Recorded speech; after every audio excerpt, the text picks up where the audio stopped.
সতীৰ্থ শ্ৰী আব্দুল বাতিন খণ্ডগাৰ ডাঙৰীয়াই গৰাখহনীয়া ক্ষতিগ্ৰস্ত পৰিয়ালক পুনৰ্বাহন আৰু সংস্থাপনৰ ওপৰত যি সংকল্প প্ৰস্তাৱ আনিছে তাৰ সমৰ্থনত মই দুহামান ক'ব বিচাৰিছোঁ। মাননীয় উপাধ্যক্ষ মহোদয়, আমি সকলোৱে জানো যে ব্ৰহ্মপুত্ৰ আৰু ইয়াৰ উপনৈসমূহে গৰাখহনীয়াৰ কাৰণে গৰাখহনীয়াৰ ফলত অসমৰ সমাজৰ ওপৰত গভীৰ প্ৰভাৱ পেলাইছে। গৰাখহনীয়াগ্ৰস্ত 20 সংখ্যক লোকৰ ভিতৰত কিছু সংখ্যক লোককহে এইখন চৰকাৰে আপোনাৰ ভূমি প্ৰদান কৰি পুনৰ্বাহিত কৰিছে। গৰাখহনীয়া অৱস্থা এই পুনৰ্বাহিত নোহোৱা লোকসকলৰ ভিতৰত কিছুমান পুনৰ্বাহিত নোহোৱাৰ কাৰণে মথাউৰিত থাকি আছে, চৰ চাপৰিত থাকি আছে বা ট্ৰাইবেল এলেকাত আশ্ৰয় লৈ আছে। এই আশ্ৰয় লোৱা লোকসকলৰ ভিতৰত একাংশক সিহঁতে হিংসাৰ বলিও হ'বলগীয়া হৈছে। গৰাখহনীয়াৰ ফলত এই ব্ৰহ্মপুত্ৰ উপত্যকাৰ যি ভৌগোলিক পৰিসীমা আছে, গাঁথনি আছে, সেইবোৰ থৰক বৰক হৈছে।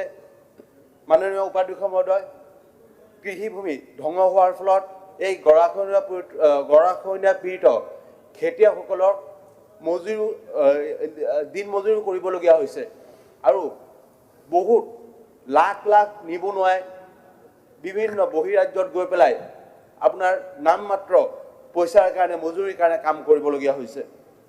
মাননীয় উপাধ্যক্ষ মহোদয়, আমি সকলোৱে জানো যে মধ্য আৰু নামনি অসমত এই শ গাঁও এই গৰাখহনীয়া কবলত পৰিছে, কিন্তু আমাৰ উজনি অসমৰ বেছিভাগ মানুহে এইবোৰ কথাৰ পৰা অৱগত, যাৰ বাবে এই মধ্য আৰু নামনি অসমৰ যিসকল মানুহ আছে গৰাখহনীয়াগ্ৰস্ত মানুহ, তেখেতসকলে যেতিয়া কাম কৰিবলৈ অসমৰ বিভিন্ন ৰাজ্যত যায়, তেখেতসকলৰ ভাষা ৰহন চহন বা ব্যৱহাৰৰ পাৰ্থক্যৰ কাৰণে তেখেতসকলক আপোনাৰ নাগৰিকত্ব সন্দেহ কৰাও আমি পৰিলক্ষিত হৈছোঁ। এক মিনিট আমি সকলোৱে জানো যে চৰকাৰী তথ্য মতে আমাৰ কৃষিভূমিৰ 3000 হেক্টৰ বিঘা মাটি আমি হেৰুৱাব লগা হৈছে আৰু বিগত 5 বছৰত 3.68% আমি কৃষিভূমি হ্ৰাস কৰিছোঁ।